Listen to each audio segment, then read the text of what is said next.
Again, my name is Leslie Redmond, and I have the honor and privilege of serving as the president for the Minneapolis NAACP. I will be your moderator for today, which means that I have the pleasure of introducing our great panelists for today. And I see all three of them are in the room. So let's get started, right? So the first panelist I would ask to join me is Mike Chaney, who is the Executive Director of Project Sweetie Pie. Round of applause for Mr. Chaney. Commissioner Rebecca Lucero, who is with the Minnesota Department of Human Rights.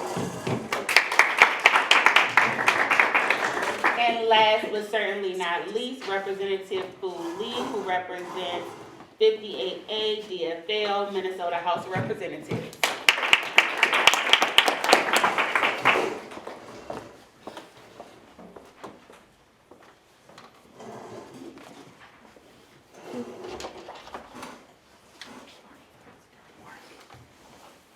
So I just want to start off by saying that we know in Minnesota we have some of the worst racial disparities in the nation. We also know that if you're not at the table, you're typically on the menu, right? And the question that we want to start with for the panelists today, and this will go to each of you, is why is a bonding session important to communities of color?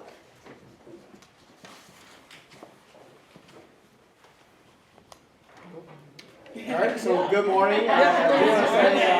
Before Senator Bobby Joe Champion leave, he is here today too. I do want to acknowledge that Senator Champion and myself who both serve on the Capital Investment Committee in the House and in the Senate. So thank you, sir.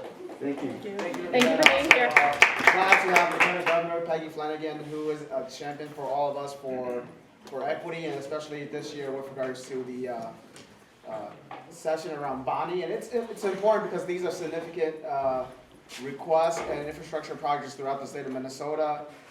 We have seen that for the Minnesota Management and Budget Office, there are over $5.5 billion in infrastructure requests throughout the state.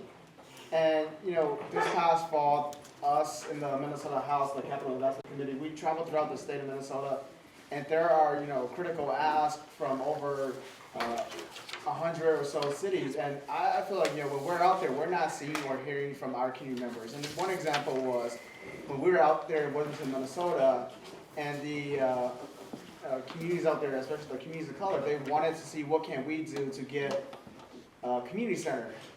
And at the same time, the city of Worthington and the mayor, they were asking for some kind of bonding dollars to upgrade the community center with the local school district and the public libraries. And so we're seeing that, even though the city and the community, they may want something that's similar, they're not talking to each other, and it's often difficult for communities, especially communities of colors and indigenous communities, to have access to folks who have the power of the decision-making process. And so for myself and for us in the Minnesota House, we really want to respond and work with the administration, the governor and lieutenant governor, to see what can we do to reach out to those communities that are not traditionally there at the table, like Leslie said. And so I just want to say we are committed to having equity in our proposal in the House, and I look forward to having a robust discussion. Thank you.